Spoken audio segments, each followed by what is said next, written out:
guest with me. One of my boys, know what I mean, came up high school together, know what I mean, Booker T. Washington High School from Norfolk, Virginia. Know what I mean, my boy Stephen Whitley, bro. Diesel, give him something, bro. Let him know who you are, what you're about. Stephen Whitley here, definitely from Norfolk, Virginia. My man Kendall, definitely known him for a couple years. So definitely looking to spread some gems, some knowledge when we on this platform. You feel me? Vital pivots in the house as well, you know. So about to get it going. There was a lot of rich energy in growing up in Norfolk. You know what I mean? A lot of good pride. People definitely show a lot of extra heart when they're from Norfolk in terms of making sure people know that. You know what I mean? When I went to Raleigh, North Carolina, I graduated from Shaw University. If y'all just tuning in for the first time, but yeah, man, when I went to Raleigh, that was the main thing I wanted people to know. I'm from Norfolk, bottom line. You feel me? Like just give people, you know, your perspective and your insight on how you was, you know, raised and some of your childhood, you know, memories that stick out the most. For sure. I mean, piggyback off of what he said. I mean, you got pride in Norfolk. I mean, Norfolk is a gritty area. Norfolk is a, you know, they call it Shark City. You feel me? You gonna sink or swim. I didn't grow up, you know, in a household that was necessarily low income. You feel me? You know, I was in the middle class, but you know, my parents, you know, they strive to do the best that they could. You know, we had multiple properties and stuff like that, but we didn't always make the best decisions as far as income wise, right? So, you know, sometimes where I had to lean on different people that I knew, and I had to surround myself with, you know, those guys that, you know, had the right head on their shoulders. Because if not, I could have got trapped into the same things that a lot of my friends did or a lot of my peers that I grew up with. So, man, that's why I take so much pride in it, because, you know, every day it was one road that I took, you know, to be able to get to the court. And when I was a youngin', I mean, and to be honest with you, like, you know, I took that walk with my twin brother. We really never knew if we'll make it home. You know what I mean? The next day we was just simply trying to go hoop, man. So we take a lot of pride in it, you feel me? Because we also understand, you know, just like the success story that we got and the good headspace that we're in, it could have went the total opposite way if we, you know, got sucked into the negative influences and what we had to face on a day-to-day basis. So that's why I take so much pride in where I'm from. Yeah, to piggyback off what you said y'all took that same walk every day. You know, a lot of people see, Coach in Norfolk State, you know, he on the bench throwing towels, cheering at the championship game. You know, They see we in the NCAA tournament, you know, vital pivots. They see the company growing, but they don't see those walks every single day that get you there. Talk about, you know, the first introduction to basketball, whether it was in the Red League playing for the Corruptors or the Neptunes. I don't know who you was running with. I was with the downtown Eagles. I was with the Neptunes, for sure. I was definitely with the Neptunes. So we all had the Red League team that we was running with. You feel me? Sure. Coming up out here. That was kind of the thing where, you know, everybody kind of had that mentality that this next dude is the next Michael Jordan or the next Michael Vick, Allen Iverson for 757 Needles. Everybody kind of got ushered into that grind of you gonna be the next one. Sure. You feel me? So talk about, you know what I mean, those Red League days, you know what I mean, those middle school ball days that got you to this point. I mean, when I'm from Sherwood. If y'all don't know where Sherwood is, I mean, it's, you know, right across the street from Coleman Place, up the street from Norview. You feel me? So I'm definitely in that area. I grew up playing for the Sherwood Knights. Then I ended up playing for the Neptunes as well. But I really got hooked on basketball because of Gilbert Arenas. Before I was raised in Norfolk, born in Hampton. When my family, my peoples got married or whatever, that's when I moved over here. I'm in pre-K, and I've been living over here ever since. But I used to, every morning before I went to school over there, Mitchell Elementary, I used to see Gilbert Arenas, you know, on TV, and we ain't have cable, but the only channel, the sports channel I was playing, Gilbert Arenas, they always showed the Washington Wizards, you feel me? So I kind of, you know, grew up liking the game of basketball through him. When I got of a certain age where I'd be able to branch out and, you know, show my love for the game. You know, I went to, when we came over to Norfolk, you know, Sheriff Forest Elementary School, you know, I met my coach, Coach Joe. And then from there, it just took off that way, man. It's been love at first sight, and, you know, bouncing the ball, man, you'll be surprised, but it takes you a lot of places that you think you'll never go, man. So I just been blessed, you know, and I'm still being blessed right now at age 26, man, being on a Division I coaching staff, so I can't complain. For sure. So, you know, those Sherwood days, I'm sure it was just all fun, you know, innocent, you know, you don't really know where it's taking you. you end up in Booker T. Washington. You know, that's where we crossed paths. For sure. In high school, you know, Booker T had a different energy in Norfolk. Like Booker T, everybody said their high school was that high school, and everybody think what they were a part of is the best, and rightfully so. It's a part of pride, and it's a part of being proud of what you are part of. You know that you're doing the day-to-day things to make this the best experience. You know what I mean? Right.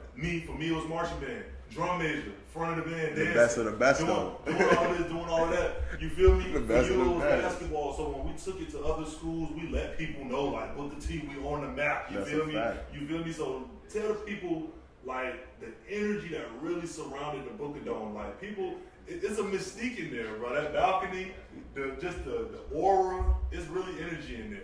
Nah, it definitely is, man. And the Booker Dome is almost like a 6-man once you walk in there. Because, I mean, playing 5-on-5 basketball, as you know, is 5 people from each team. You feel me? The Booker Dome is definitely, you know, an added 6. You know, that's what we call it. Yeah, right? Like, if you don't, I'm telling you, the energy was crazy. I mean, on the sidelines, like if you ain't coming to hoop, even you know, being a part of Booker T, like you can be spooked at any moment. You feel me? It can just throw you off whack, man. But I mean, if you a hooper in there, you feel me? Like you gonna really love the energy that it bring. I mean, it's really unexplainable. You feel me? Like you just gotta be there. Like I don't really know how to. You know, it kind of cream 95 loaded across the front of the game. You got dudes.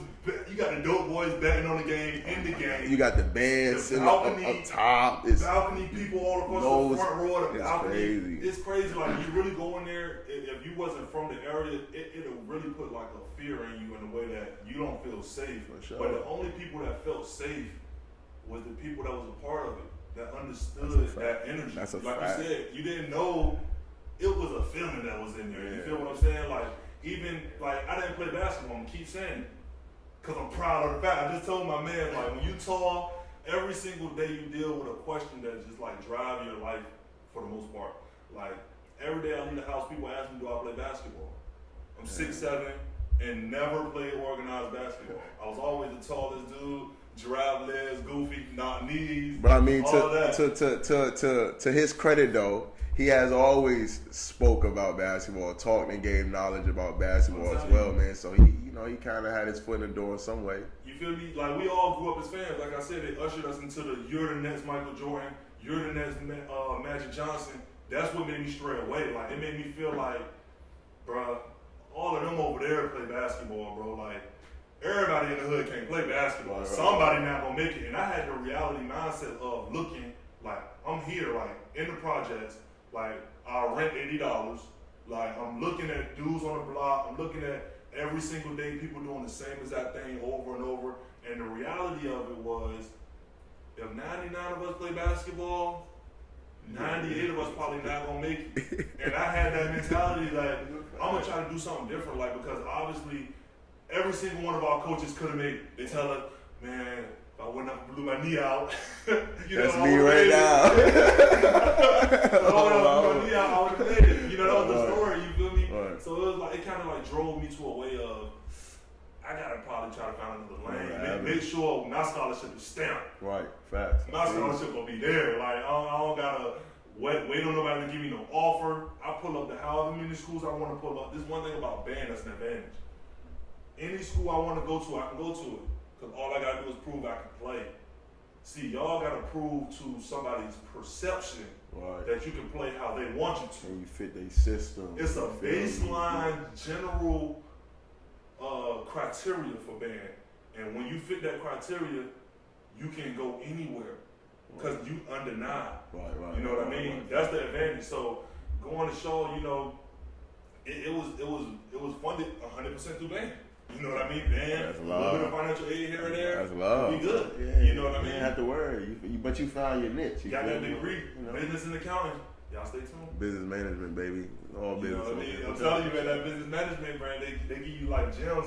But yeah, man, like I said, the Booker Dome had a different energy, and you know, coming up out here, you know, you had to find your lane. Like I said, I found my lane. You found your lane, but you had a couple of test trials along the way. You feel me? Like, bro, let's talk about the football field, bro. Because I remember when my first experience of this dude was playing quarterback.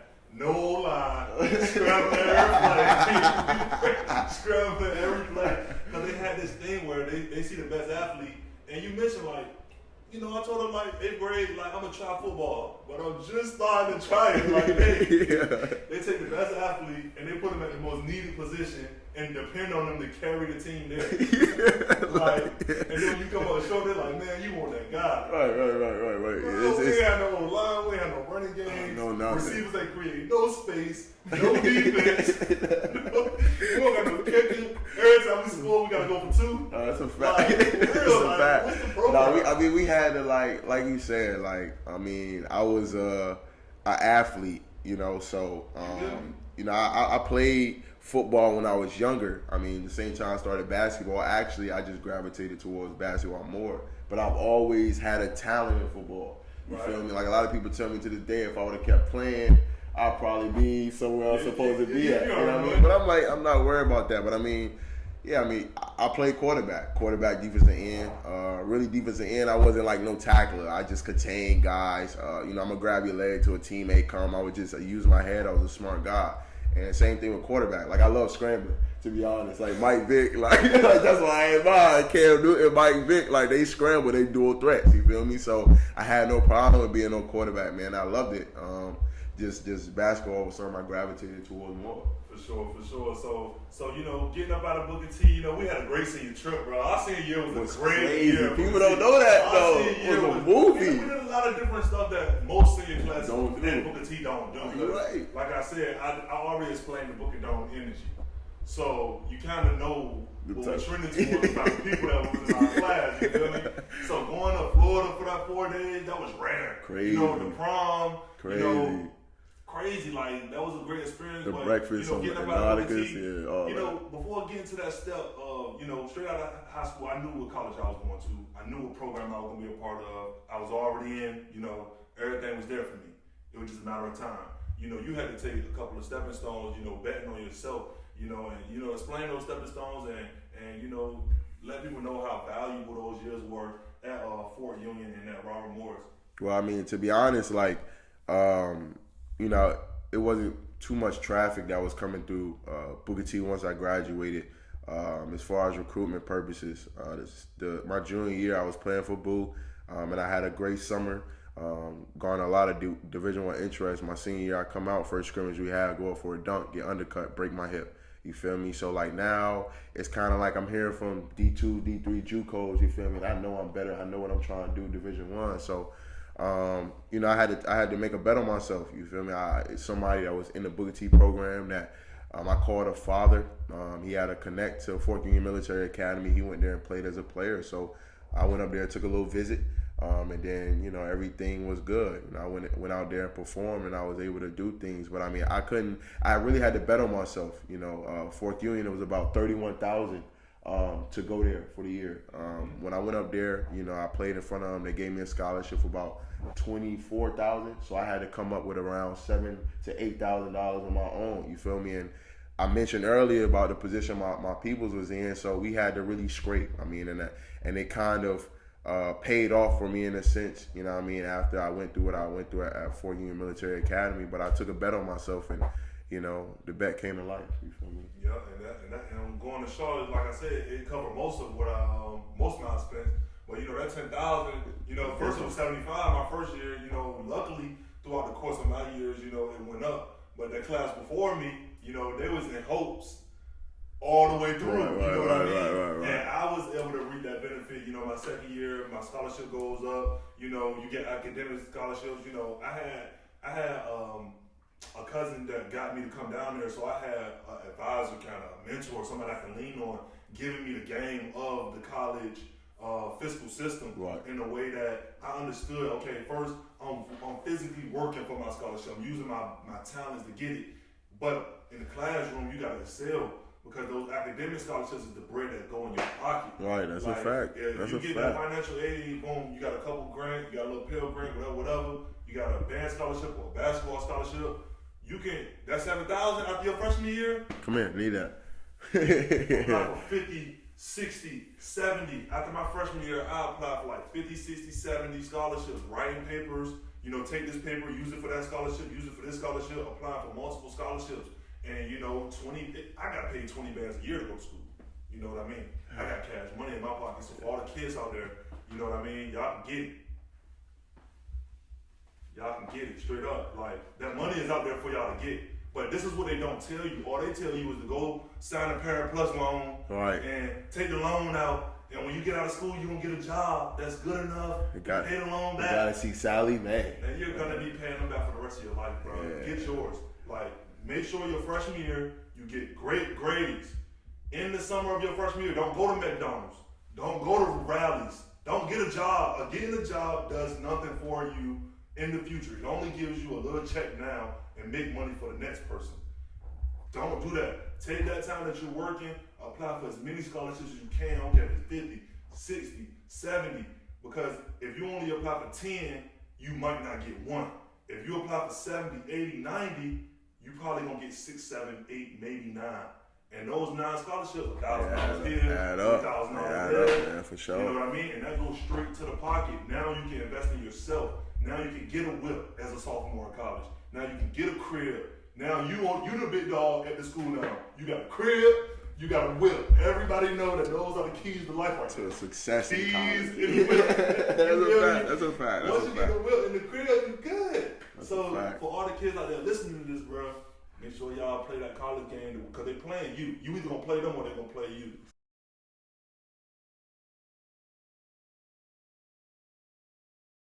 So yeah, man, after you made that bet, you know, you get in Norfolk, bro.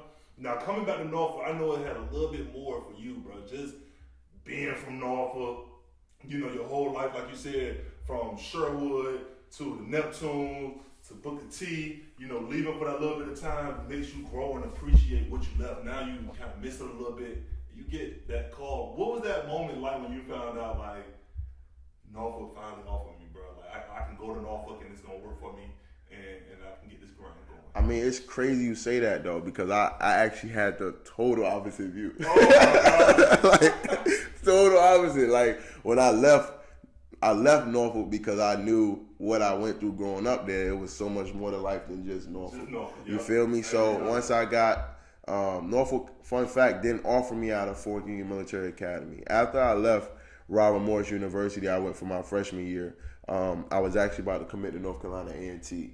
Right, so my JV coach and my coach, assistant coach from Boo Williams, he became the assistant coach at Norfolk State. So the day before I'm about to commit, he hit me up like, yo, I can't have you come to the MEAC and you're not on Norfolk State team. Like how that's going to look to us in Norfolk, whatever. So I go in and visit and I commit because I just wanted to be comfortable. I knew he had the love for me and everything like that. I mean, and it just opened my eyes up to a whole different reality because now being back home, I was a hometown hero. Yup, is what you can say. You feel me? So, being back home and be able to have that love to come back and play for your city is everybody's dream. Like I got high major friends and all that. They, kind of applaud me because they wish they did the same. But I mean, it's nothing like that feeling. Just to be able to have the folks that's been supporting you, seeing your growth, seeing that you're becoming a young man, they still supporting you, man. It's nothing but love.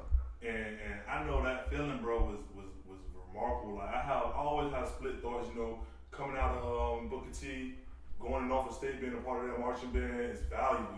Like a lot of my friends went to Norfolk State, and I have a lot of conversations like, dang, bro, like you would have came to Norfolk this, you would have came to Norfolk that.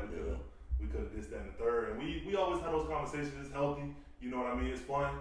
But I knew, like you said, it's a bigger box than it's bigger than this box that we're in Norfolk. And I've just seen so many people wake up every single day, do the same thing they did yesterday. Oh man, tell me about it, bro. And they end up, living 2 childhoods. You 40 years old, you still getting up, kicking it, chilling with the same homeboy that you was chilling with when y'all was in high school, skipping school together. Come on, man. Doing the same thing, you know what I mean? So I made sure I got up out of that rotation quick. Yeah. You won't catch me slipping. You feel me? I felt like I had to leave in a way that I ain't feel like I can be successful if I stayed here. So maybe that might have been the wrong attitude. It worked for me. That might not work for you. I'm not saying that's the attitude y'all should have, but I'm just saying that was my attitude and that's what worked for me. It took me to the next level. So yeah, man, I understand that feeling, bro. You probably like, I gotta go back. And when you think about it, like, I got a generation of ballers, you know what I mean, that was in middle school that watched me in high school, that's coming behind me. You know, I can influence the generation, not only just the ball.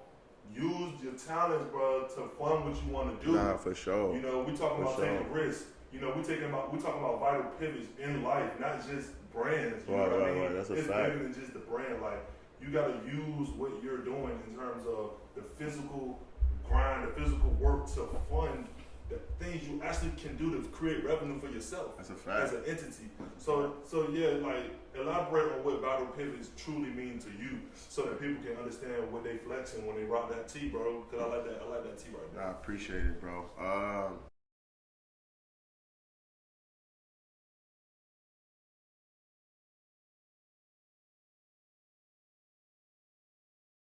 Vital pivots is synonym for vital pivots is calculated movements, right? It's just understanding where you're at in the moment, whatever roadblock or life challenge you're facing at that current moment, and evaluating it and understand what you gotta do to be able to make the next best decision in that current moment. You know, whether it's you're trying to lose weight and you know you got somebody in your corner that's feeding you BS all the time. If you need to let them know, like, hey, well, I can't be eating this. There's a certain goal I'm trying to achieve, right? You know, it's certain type of risks and sacrifices that everybody has to make on a day-to-day basis in each moment to be able to, you know, allow their life to move in the way they wanted to move. And I mean, it's not something that I've had to embody my whole life, but everybody has to make some sort of vital pivot in their life on a day-to-day basis, you know. I just try to, you know, use my platform with, you know, I'm working on like little mini script visuals, you know, just to be able to give, you know, different life scenarios, you know, to where a person go through something, they reflect on it, and then you evaluate and execute, and then, you know, it's little things like that, projects I got coming out, just to reassure individuals that you got the mental capacity and strength you need to make the right movements when life challenges face your way, man. So that's what Vital Pivot is about. And I've always stood on positivity, always stood on taking challenges, you know, by the hand and looking in his eye and making the right movement. So I'm just trying to give this message back to the world. You feel me? And with Vital Pivots come, you know, a risk. And people ask me, what does Risky Powerhouse mean to me? You know, in creation of the brand that I'm pushing, and in creation of the Risky Powerhouse on YouTube, you know, talking ball and, you know, and different other things we're trying to do outside of just making these videos, you know, taking a risk. To get to the next level, you got to bet on yourself. You got to take a vital pivot, you know, calculated decision.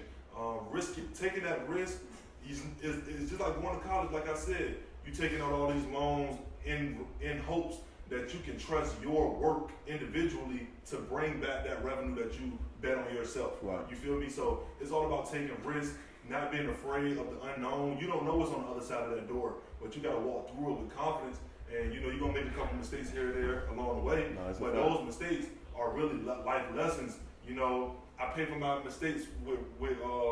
What do you say? I pay for my mistakes with reality checks. Right.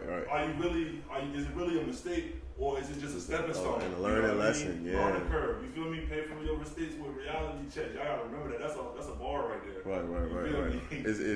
It's those moments, like those moments of realization. You feel me? Like it's always, are you gonna look at a situation half full instead of half empty? You know, and it's closer it is to the bottom as it is to the top. You know, whatever negative situation you go through or something that's, you know, not in your favor, you feel as though it's not in your favor, you can always pull a positive out of it and, you know, be able to learn moving forward. So, I mean, reflection is key. Like, however you look at a situation in that current moment is key, and that's how, you know, people become successful. That's how you see some people that was on the right track and then they meet that barrier or that mark and then they go the other direction. You feel me? It's all about how you look at situations. So, you know, vital pivot and taking risks is very important.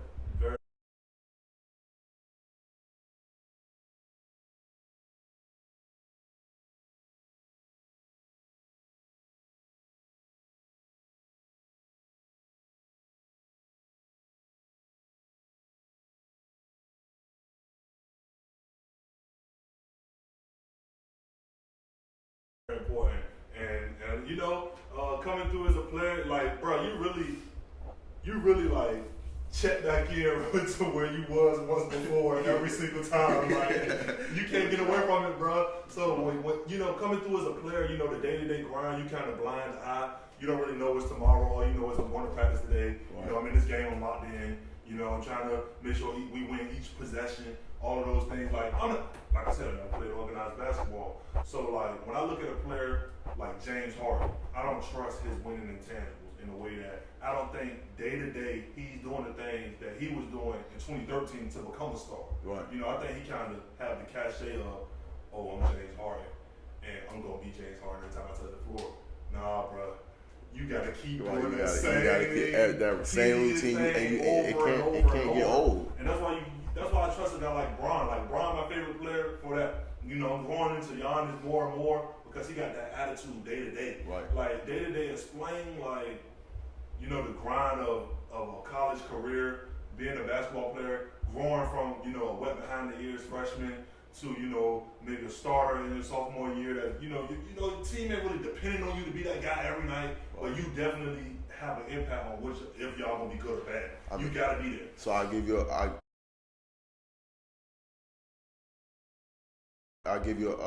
a quick scenario. Right. You feel me? When I was at Fort Union Military Academy, you got to go to sleep at a certain time, wake up at a certain time. Well, within those hours, you got people patrolling the campus. I wanted to get better because I wanted the position I was in. So 3 o'clock in the morning, I used to sneak around the campus, around the patrol, just to get to the gym to go work out every morning. It paid off for me to get Division I offers, right? Fast forward, when I was at Norfolk State, I could tell the story now, but I couldn't tell it when I was a player. You know, I used to break it to the gym around 4:30 in the morning, and actually I would control the breaker joint, and I would turn the lights on. At a certain time, Norfolk State, you know, because of bills or whatever, you know, the lights will come on, it will come off. So I'll be the first one in there to turn the lights on, the first one to turn the lights off. They started noticing that the bill was raising, so they actually and noticed that somebody was breaking in, and they didn't know until I told my boss now. But I mean, it all correlate, you feel me? And it all went into the successful resume that I built as a player at Norfolk State University. Like, you gotta, I knew I was a pro, you feel me? So I just carried that mentality. And if LeBron James, if Kobe Bryant, if Stephen Curry can have that type of approach, I can't disrespect the game. How am I? Those are the greatest of the greats. How can I disrespect the game? Exactly. I can't disrespect the game and do nothing no different. You feel me? So that's kind of how I carried it. They're giving you the keys to your own destiny. You feel me? It's a matter of if you want to do it. We was making the jokes earlier, but the people that's watching the most motivation on social media is the people that don't want to get up and do nothing, bro. Yes. They want you to say, hey, man, the Risky Powerhouse, I grew this thing from the ground up. You need to get up right now, and you need to go out there and start building up your stuff and build your stuff from the ground up, because you can do it. You can do it. I did it. You can do it. Straight up. You know, the people that's watching those videos every day and they want to hear that are the people that need to be motivated are people that really don't have the goal. Right. You know, they really don't have the drive. You know, most people that have the drive are people like you get up 3 a.m. knowing, okay, man, 3 to 6 might be a little tough, but I gotta take this risk. Right. You know, this risk gonna pay back. It's gonna pay back. You know what I mean? And it did. Right. And you know, getting into your junior and your senior year, you going order the team getting better. Right. You actually starting to see, hey coach, you putting something together here. You know what I mean? We getting a little system going. We getting the same amount of players. We buying into each other. We got a group of guys that you can see the next generation. Like when you get to another level, now you're a senior, junior, you can look back and say, that freshman right there gonna be nice in a couple years. I mean, and we're kind of going through it now. Like I got a youngin that I've known for a while. I mean, Joe Bryant, Player of the Year at Norfolk State now, right? Most outstanding player 2 years in a row. But like, I watched him growing up. You feel me? Yep. And then he grew under me when he came to Norfolk State University. Like we seen it on a day-to-day basis. Like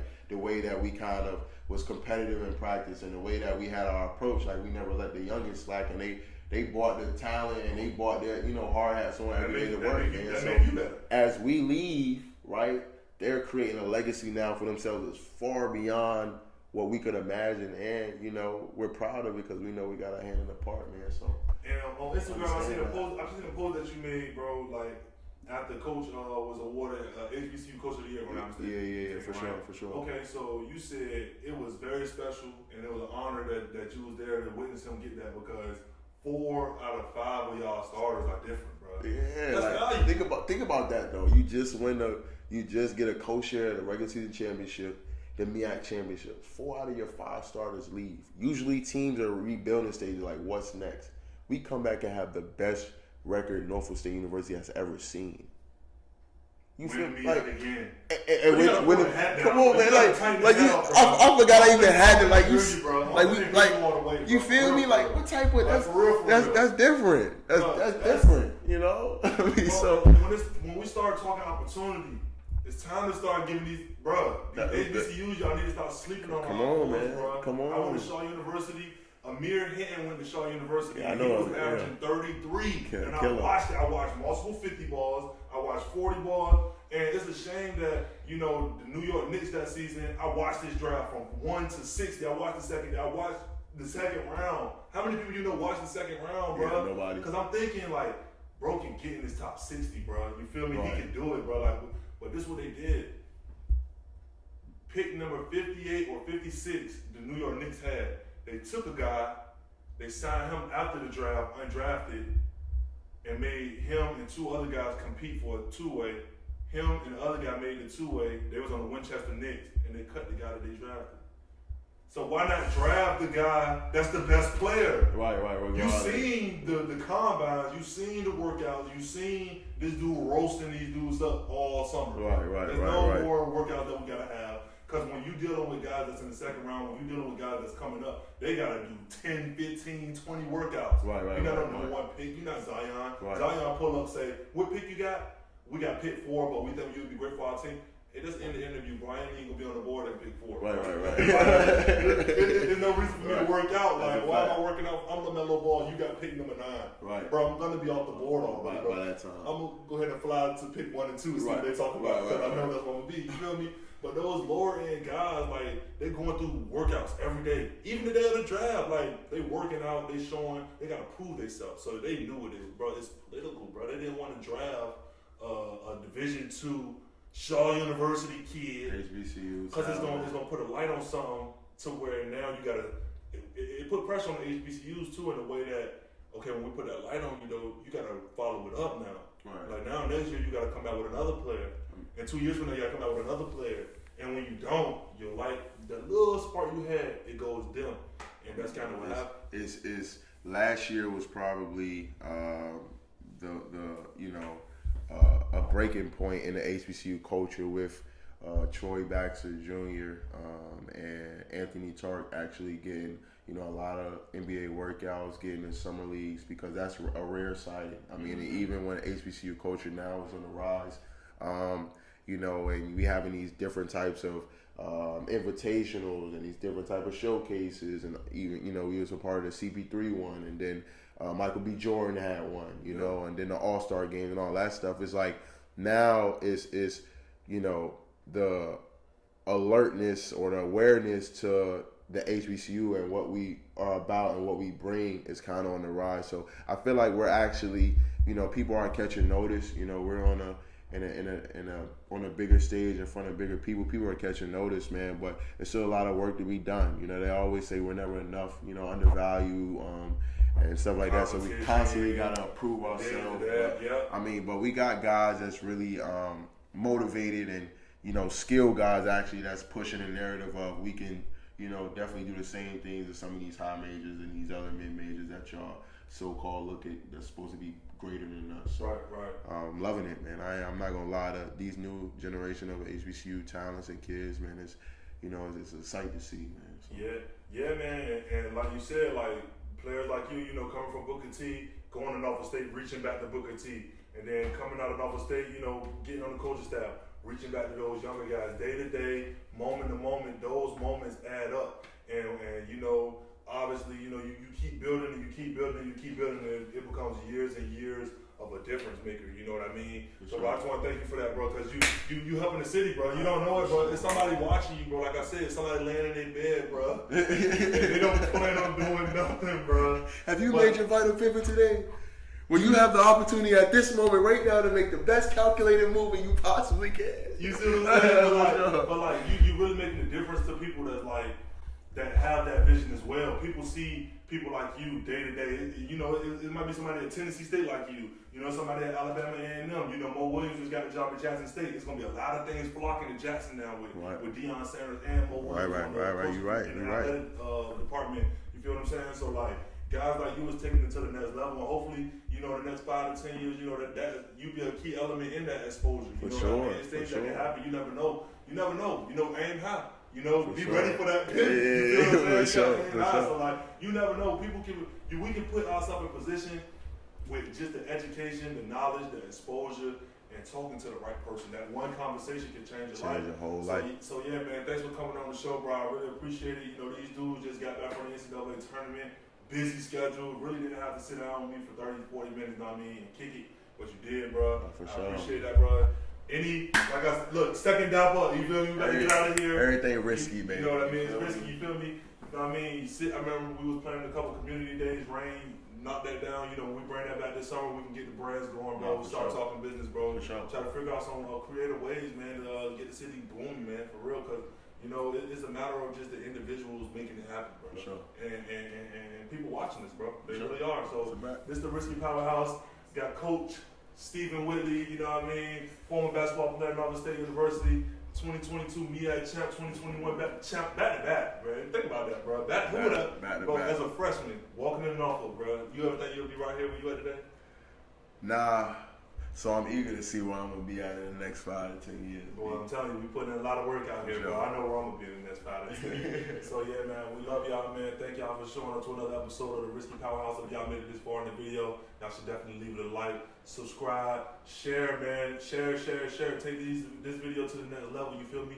It's all with y'all. Like y'all control the wave. You know what I mean? So make us the wave, pretty much. Y'all will see me later, and we out of here. Yeah.